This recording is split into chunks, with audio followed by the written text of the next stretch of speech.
ايه رأيكم في الاطباق القمر دي؟ عايزة اقول لكم ان كل صنف من دول معمول فعلا بحب والله. الاكل كان طعمه خطير خطير خطير، وكان معمول فعلا بكل حب. كل حاجة فعلا كان طعمها مظبوط جدا. وهقول لكم على الكارثة اللي حصلت معايا قرب الفطار بس في نص الفيديو كده. اللهم صل وسلم وبارك عليك يا رسول الله. ازيكم عاملين ايه؟ وحشتوني جدا جدا جدا. بتمنى ان انتوا تكونوا بألف خير. كل سنة وانتم طيبين ورمضان كريم. يلا بقى نصلي على النبي ونبدأ الفيديو بتاعنا. اللهم صل وسلم وبارك عليك يا رسول الله.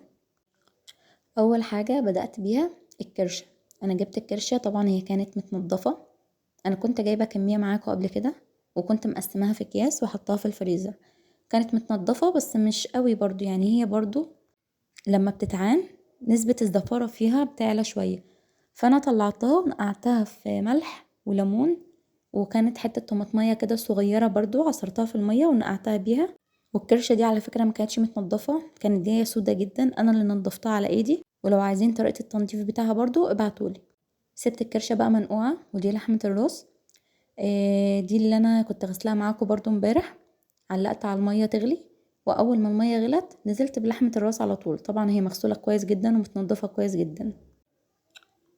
هنا بقى كنت بنزل بيها واحدة واحدة كده في المية. كنت خلاص هنا حطيت الكمية كلها. طبعا مش هحط لها اي بهارات او اي حاجة غير لما اشيل الريم بتاعها، لانها لما بتغلي كذا مرة كده بتكون طبقة كده عبارة عن ريم. هي بتبقى غامقة شوية، عبارة عن رغاوي غامقة شوية، لازم تتشال علشان الشوربة تبقى نضيفة وما يبقاش فيها اي زفارة.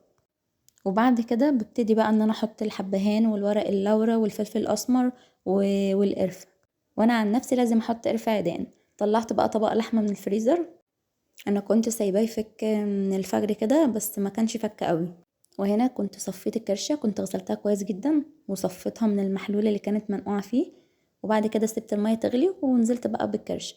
هسيبها برضو تغلي كذا مره ورا بعض لحد ما تكون الريم بتاعها واشيله، وبعد كده احط البهارات بتاعتنا. وعلى فكره مش هيكون فيها اي زفاره. هبدا بقى هنا اجهز البسله. جبت حله وسخنتها كويس، حطيت فيها معلقه سمنه فلاحي وكم معلقه زيت. وقطعت البصل مكعبات زي ما انتوا شايفينها كده. ونزلت بقى. مش هسيب البصل يصفر، يعني هي تشويحة بس بسيطة. انا مش هشيل ايدي، انا هفضل اقلب في البصل. تشويحة بسيطة جدا، يعني حتى مش هستناه لما يصفر. وبعد كده هنزل باللحمة بتاعي. انا طبعا قطعت اللحمة مكعبات وهنزل بيها في البصل. وهسيب اللحمة في البصل تتشوح كده مع البصلاية لحد ما تنزل المية بتاعتها وتبدأ انها تغير لون. وتبدأ انها يعني مش هتدخل في السوا ولا هتكون يعني هتبقى بدأت لسه في السوا. بعدها بقى هكمل باقي الطبخة بتاعي. يعني هنا كنت بنزل باللحمة. انتي بتقطعيها التقطيعة اللي انتي عاوزاها، مكعبات كبيرة مكعبات صغيرة.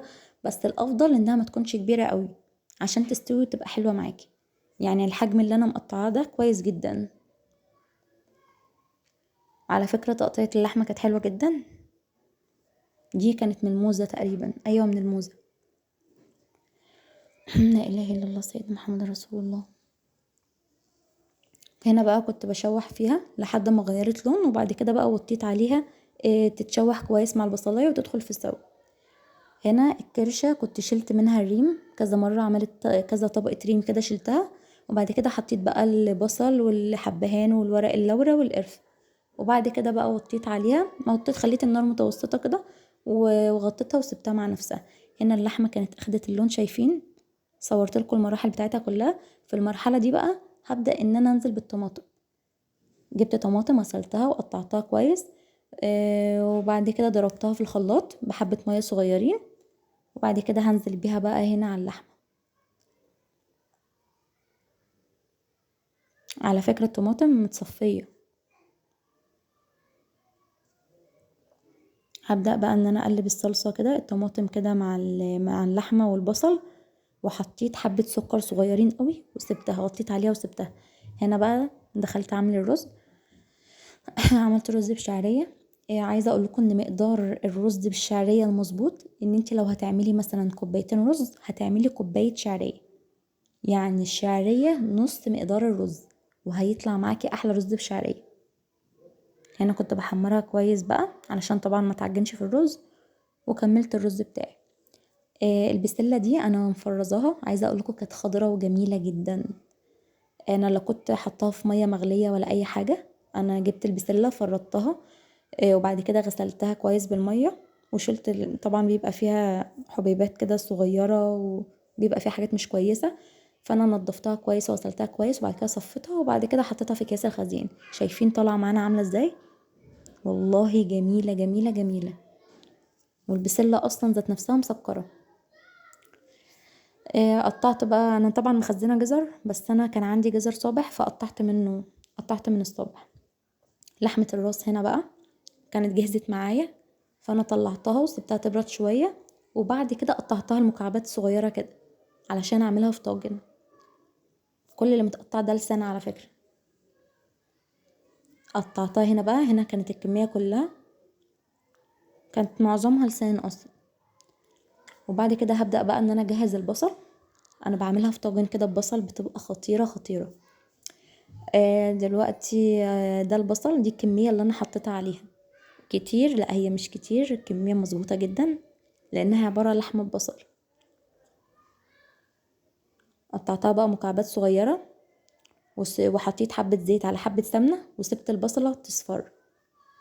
هنا اللحمة التسبيكة كنت مورياكو هنا قد ايه اللحمة جميلة ودايبة. كانت استوت ودايبت جدا. زودت هنا كام كوباية مية على الصلصة كانت اتسبكت وبقت حلوة برضو. اول ما اتسبكت نزلت بالمية وبعد كده نزلت بالبسلة والجزر. هنزل بالبطاطس بس بعد ما البسلة تدخل في السوا علشان البطاطس مش بتاخد سوا زي البسلة والجزر. البطاطس كنت مقطعاها برضو قطع صغيرة كده مكعبات صغيرة. هنا الرز كان خلص. شايفين الرز قد ايه مفرفر وجميل.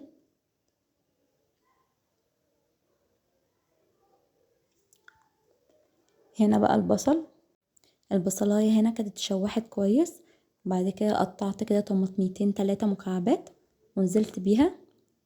هبدأ ان انا اديها تشويحة وحطيت هنا نص معلقة توم مفروم، نص معلقة كبيرة مش صغيرة. نص معلقة توم مفروم وشوحتهم كويس مع بعض. هنزل على طول بقى باللحمة عندي، بلحمة الراس المتقطعة. هقلبها بقى تقليبة حلوة. وبعد كده هبدأ ان انا احط التوابل اللي حطيتها عليها. طبعا انا حطيت التوابل بعد ما شوحتها شوية. حطيت بقى فلفل اسمر وحطيت كزبرة ناشفة وحطيت ملح وشعرة قرفة صغيرة، يعني ربع معلقة صغيرة كده. دي الكزبرة، ده الفلفل الاسمر، ودي القرفة. وحطيت هنا نص معلقة ملح، نص معلقة كبيرة ملح. قلبتهم بقى كويس مع بعض. وهسيبها برضو تتشوح شوية وبعد كده هحط كوبايتين مية واسيبها على النار 10 دقايق وبعد كده هطفي. شايفين بقى شكلها قمر ازاي؟ اول ما وصلت للمرحله دي بقى قبل ما احط الميه حطيت الفلفل. ده كان فلفل سبايسي وطبعا كل واحد على حسب ذوقه. شوحت الفلفل بس تشويحه بسيطه وبعد كده نزلت بالميه، نزلت بكوبايتين ميه. وبقى ده منظرها. كانت خطيره خطيره يا جماعه، والله جربوها بالطريقه دي. في ناس كتير مش بتحب لحمه الراس بس هتحبها بالطريقه دي. عملت بقى عجينه كده. عملتها عشان احطها على الطاجن كده من بره، طاجن لحمه الراس. كانت عبارة عن كوبايتين دقيق ونص كوباية مية ونص معلقة خميرة ونص معلقة سكر وربع معلقة ملح. عجنتها بقى وسبتها تخمر، سبتها ساعة الا ربع. جبنا بقى طبق قطايف كده، نص كيلو قطايف. فعملتها بطريقة مختلفة. الطبق الغامق ده عبارة عن سكر وقرفة. فانا خدتها عملتها بالطريقة دي كده، ما كنتش عارفة اوصور لكم كويس لان انا كنت ماسكة التليفون.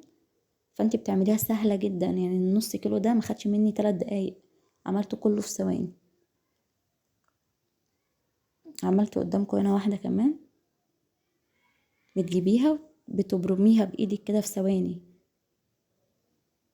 مش بتاخد وقت خالص. وبعد كده بتنزلي بيها في الزيت. بتسخني الزيت كويس وبعد كده بتنزلي بيها. مش هتاخد معاكي 5 دقايق على النار. طلعيها من الطاسة، حطيها في الخلطة اللي احنا عاملينها اللي هي السكر بقرفة، بس كده، وزينيها زي ما تحب. هنا بقى دخلت اعمل عصاير عبال ما هي تتقلي. عملت عناب وعملت تمر هندي وعملت صوبيا. هنا كانت اتقلت، زينتها كده بجوز هند مبشور. دي كانت نص الكمية. اول ما الكمية خلصت بقى حطيت عليها برضو جوز هند مبشور تاني، وحطيت عليها سوداني. عايزة اقول لكم فعلا كان طعمها خطير. هتاكلوا قطايف بشكل مختلف، قطايف مدية على بلح الشام كده، كانت مقرمشة كده من بره وجوسي وطرية من جوه، كانت حلوة قوي. ده بقى الطاجن. انا كان المفروض اعمل الطاجن ده واغطيه بالعجينة، وبحط عليها حبة بيض كده، يعني بجيب بيضة وبضربها بفلفل اسمر وحبة ملح، وبعد كده رشيت بقى ايه، حبة البركة والسمسم، وكان الطاجن شكله قمر. عايزة اقول لكم الطاجن اتقسم نصين، فحطيتها في الاخر في طاجن عادي خالص، وغرفتها بقى على الاكل. كان نفسي احط الطاجن كده بحاله على السفرة وقت التقديم، بس معرفتش. بس وبعد كده قليت الممبار اللي انا كنت عاملاه معاكم امبارح، وكان في حبة فول حراتي كده خزنتهم بمية مغلية وبيكربونات. بس كده. ما تنسوش بقى تعملوا لايك للفيديو، ولو اول مرة تشرفيني اعملي اشتراك للقناة.